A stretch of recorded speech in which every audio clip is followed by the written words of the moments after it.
Apa aspek penting untuk peranti gaming bajet? Bateri yang besar, kemampuan chip pemprosesan dan sudah tentu harga bajet. Hai, saya Islah. Hari ini kita akan lihat dengan lebih dekat lagi Asus Zenfone Max Pro M1. Adakah ianya raja peranti gaming bajet tahun ni?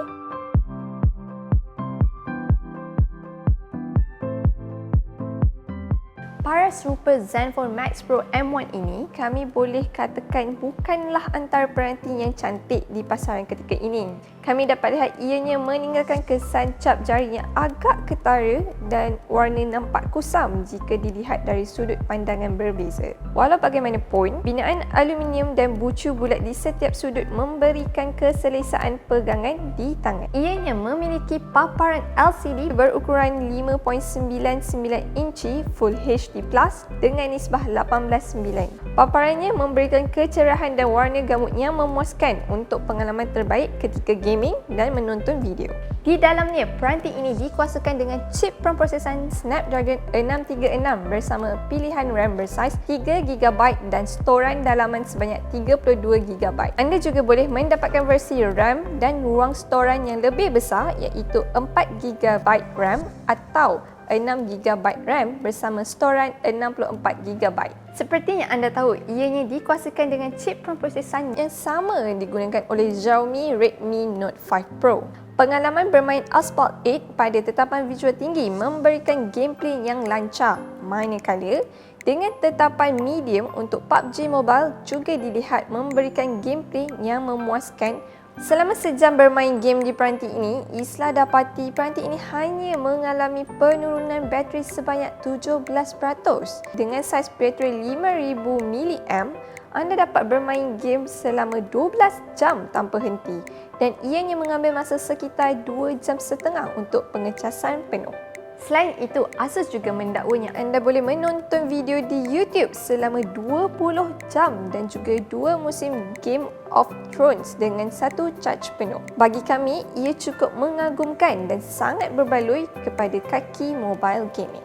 Selain gaming, ia turut memberikan penggunaan yang lancar dengan sistem operasi stok Android Oreo 8.1 dalam mempamerkan antarmuka yang bersih dan ringan. Pada masa yang sama, Asus turut menyertakan beberapa gerak isyarat Zen Motion untuk memudahkan tugasan harian. Fungsi pengimbas cap jari dan pengimbas wajah pada Islah bukanlah antara yang terpantas, tetapi ianya sudah memadai untuk tugasan nyah kunci peranti. Dari segi kameranya pula, Zenfone Max Pro M1 memuatkan tetapan dui kamera 13MP f2.2 dan 5MP f2.4. Manakala tetapan kamera 16MP dan 5MP untuk model 4 dan 6GB RAM.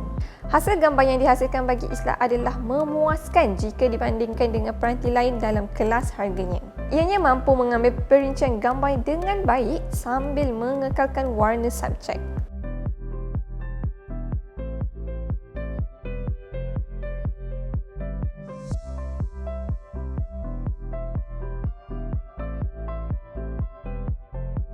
Zenfone Max Pro ini menggunakan aplikasi Snapdragon Camera. Menurut Asus, aplikasi ini dapat membantu konfigurasi lensa dengan tepat.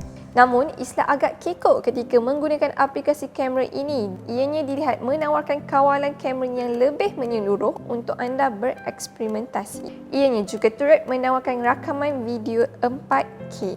Zenfone Max Pro disertakan dengan 2 slot card SIM dan 1 slot micro SD dengan sokongan sehingga 2TB. Jadi, anda tidak mempunyai sebarang masalah ruang penyimpanan gambar, video maupun aplikasi anda lagi selepas ini. Peranti ini akan dijual dengan harga serendah RM699 untuk varian 3GB RAM dan storan 32GB. Manakala RM849 untuk variasi 4GB dan RM999 untuk variasi 6GB. Anda boleh dapatkan peranti ini dengan potongan harga melalui pembelian di Lazada Flash Sale pada 5, 12, 19 dan 26 Jun ini. Jadi, apa pendapat anda? Adakah ini peranti gaming bajet yang anda cari-cari selama ni? Tinggalkan komen anda di bawah dan terima kasih kerana menonton wiser.mind.